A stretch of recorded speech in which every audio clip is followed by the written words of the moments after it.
আপনারা যারা primary circular আবেদন করতে চাচ্ছেন তাদের জন্য এই ভিডিওটা বিশেষ করে। প্রথমে আমাদের ওয়েবসাইটে ঢুকতে হবে, ওয়েবসাইটে ঢুকে টিচার সিলেক্ট করে নিতে হবে। সিলেক্ট করে নেওয়ার পরে এখানে নিজের এসএসসি রোল নাম্বার এবং বোর্ড রোল এবং রেজিস্ট্রেশন নাম্বার দিলে অটোমেটিক্যালি সব কিছু চলে আসবে।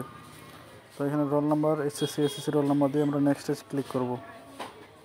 নেক্সটে ক্লিক করার পরবর্তীতে ক্লিক করার পর দেখতে পারবো আমাদের নামগুলো ইংরেজিতে অটোমেটিক্যালি চলে আসবে। তখন শুধু আমাদের বাংলা নামগুলো দিতে হবে, নিজের এনআইডি কার্ডের নাম্বার, জন্ম নিবন্ধনের নাম্বার, এমনকি সকল যাবতীয় তথ্য, বিবাহিত অবিবাহিত, ফোন নাম্বার, জিমেল আইডি সব কিছু দিয়ে তারপর নিচে আসবে। নিচে এখানে নিজের মানে বর্তমান গার্জিয়ানকে, ফাদার না স্বামী, নিজের নাম দিতে হবে।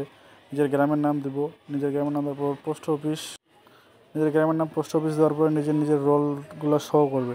এরপরে অনার্স পাস করার মানে কোন ভার্সিটি থেকে পাস করছে ভার্সিটির নাম দিতে হবে, এবং প্লাস কোন সাবজেক্ট নিয়ে পাস করছি সেই সাবজেক্টের নাম, কত সালে পাস করছি সেগুলা দেওয়ার পরে, কত সিজিপিএ সেটা দেওয়ার পরে, এমনকি কত বছর সময় সেটা দিতে হবে। তারপর নিচে একটা ক্যাপচার আসবে, নিচে ক্যাপচারটা পূরণ করে নেক্সট বাটনে ক্লিক করতে হবে। এখানে যেগুলো তথ্য চাইছি সবগুলো সুন্দরভাবে পূরণ করতে হবে, এবং এর উপরে যেগুলো ছিল সেগুলো পূরণ করার পরে এখানে ক্যাপচার আসছে। দেখেন ক্যাপচারের মধ্যে যদি আপনার মনে হয় এটা পারবো না, তাহলে ক্লিক হেয়ার দিয়ে রিফ্রেশ করে নেবেন।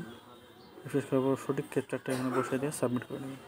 সাবমিট করার পর নেক্সট একটা পেজে ইন্টারফেস করবেন। এখানে দেখবেন আমরা সমস্ত ডিটেলস ঠিক আছে কিনা। তারপর নিচে যে এখানে আসে ফটো, যেখানে ফাইল চুজ করে নিজের ছবি দিবেন এবং সিগনেচার দিয়ে এখানে সাইডে টিক মার্ক দিয়ে সাবমিট করে দেবেন। সাবমিট করার পর আপনার সমস্ত তথ্য চলে আসবে এবং